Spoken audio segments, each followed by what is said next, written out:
Over to Pittsburgh as Rodgers is in training camp getting set for what he alluded to be maybe his final season in the NFL. Rodgers hopes to lead the Steelers to their first playoff win in 8 seasons, but one former Steelers quarterback not a fan of Aaron's arrival. During a radio interview with 103.7 The Buzz in May, the 4-time Super Bowl champ Terry Bradshaw had this to say when news came out of the Steelers' interest in signing Rodgers, saying, quote, "That's a joke. That is, just to me, it's a joke. What are you going to do? Bring him in for a year? Are you kidding me? That guy needs to stay in California, go somewhere, chew on bark, and whisper to the gods out there."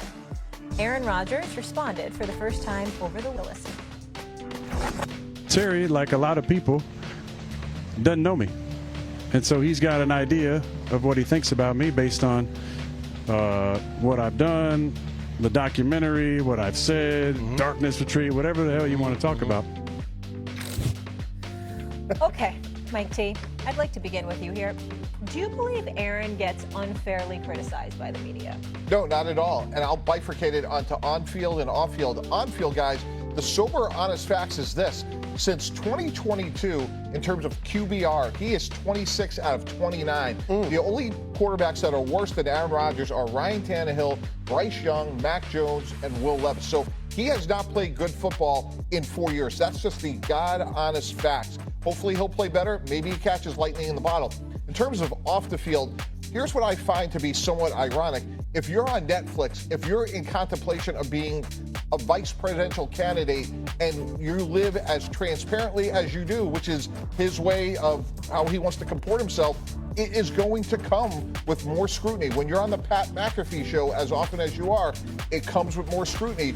And look, he made those decisions, which are fine. So to me, absolutely his play is worthy of criticism. And when you put yourself out on the platforms he did, such as Netflix, it is going to come with some of the comments that Terry Bradshaw made. If you don't want that, comport yourself differently.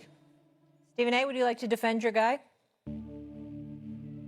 Well, first order of business, Molly, is that I'm going to throw some shade on you. I mean, I've been gone for a month, and here you are going to Mike T before you came to me. Why am I waiting for Mike T? I mean, I was listening to him the last 2 weeks. I was listening to him the last 2 weeks, but I'm waiting for him. He was hot on that, Stephen A. You know, when he dropped that QBR since 2022, you were like, well, damn, he's been bad. Come on. Well, first of all, we all know that Aaron Rodgers, instead of being a bad man, he's been bad. But let's be clear, he's bad primarily according to his standards he established. We have to make up our minds. Mike T, CC, I'll defer to y'all, but understand this. Aaron Rodgers threw for nearly 4,000 yards, threw 28 touchdowns, 11 interceptions last year. It was a bad year. It was a bad year. The QBR wasn't impressive. We get all of that. How many quarterbacks we see doing that? The fact of the matter is you got a whole bunch of bad quarterbacks. If we're going to call him bad, we got a whole bunch of bad quarterbacks in the National Football League. Let's get that out the way first. Secondly, I think that, and I'm going to be sensitive when I say this because I think it's important. If we just looked at Aaron Rodgers as a football player, we'd point out how he has to be better. I've heard CC speak about him and others, and I know you're right, C, so I'm not going to challenge you on that. But I'm talking about the criticism that has been disseminated about Aaron Rodgers. I'm saying it's unfair because it's got a bit excessive because you have a lot of people out there who genuinely dislike him. Whether it's because of what you heard in Green Bay, whether it's him, I think the mistake he made was ever bringing Nathaniel Hackett. Well, I don't know what the hell he was thinking about that. He should have left us behind in Denver. You understand what I'm saying? Left it when you departed Green Bay, make sure you never saw him again. But that's just me, okay? And we obviously know when, the whole immunization thing, when he didn't get vaccinated, he was caught, trying to be a bit evasive about that. And I got on him about that. There's a lot of things that people point to. They talk about him in the locker room, living in his own world, not necessarily having the greatest relationship with some of his players, etc. He should be a better leader, blah, blah, blah. And I'm saying, damn, y'all. First of all, I like him. I like him. I love him as a player. I like him as a person. Okay, I don't know him that well, but we spoke on several occasions. I find him to be a pretty decent dude and very smart. And a lot of people look at him, and because he might have conspiracy theories and all of this other stuff, they throw that against the wall as an excuse to judge him. I'm not saying you two. I would never say that about you, Mike T, or you, CC. I'm not accusing y'all of that. But I'm saying y'all cover the sport, and y'all know that a lot of the noise that has come out about Aaron Rodgers has not been about football. I mean, my God, I had my sister. My sister was going the hell off. My sister Carmen was going off because when he got hurt the fourth play, his first year with the Jets, on the fourth play of the game, what's he doing interviews for? Why is he even talking to anybody? He needs to just sit down and shut up and blah, blah, blah. I'm like, will you relax? The brother got hurt. He torn his Achilles. I mean, my God. I mean, it wasn't his fault. You know what I'm saying? What can he do about that? No sympathy whatsoever. But had that been Tom Brady, had that been Peyton Manning, had that been a Patrick Mahomes, a Josh Allen, Lamar Jackson, oh, I'm so sad they got hurt. This is what we do to Aaron Rodgers. And I'm saying it needs to stop.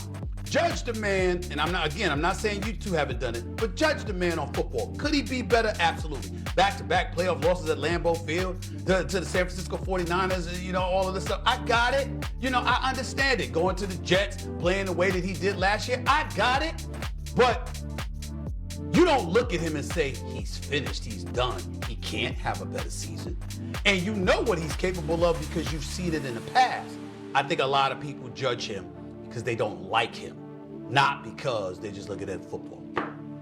I see what you did just now, Stephen A. You're just back today, but you're in midseason form because you're running out the clock on me. I see what you did just now. You ran out the clock on me, and that's okay. I'm going to make it short and sweet. You said let's judge Aaron Rodgers just based on the football. So I'm going to confine my commentary to just football, what we've seen on the field. You intimated that Aaron Rodgers could play better. Why? In his age 42 season, why do you expect Aaron Rodgers to be better? There have only been 5 quarterbacks to start and win a playoff game. There have only been 5 quarterbacks to start and win a playoff game in their age 40 season or later. You talk about better coaching, better organization. He was with the Green Bay Packers, decided he didn't want that after back-to-back MVP seasons. He didn't want that when he had a situation in a winning game in Week 18 in 2022, and he lost it to a division rival that had nothing to play for. If you want to confine it to just the realm of football, why is every franchise better off without Aaron Rodgers? The Green Bay Packers in the 2 years after Aaron Rodgers were better off than Rodgers in his last season there. The New York Jets in the 1 year where Aaron Rodgers were hurt were better off win-loss record than with Aaron Rodgers playing all 17 games last year. And you can't blame him for that.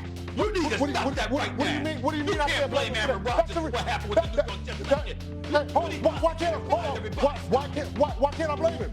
Why can't I blame him? This is his hand-picked situation. I just said that. He had everything that he wanted in New York the last 2 years. And he literally set the franchise on fire. How is he not culpable? How is he not to blame for that?